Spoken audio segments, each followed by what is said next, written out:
I hurt myself today to see if I still feel.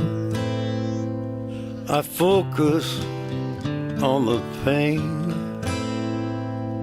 the only thing that's real. The needle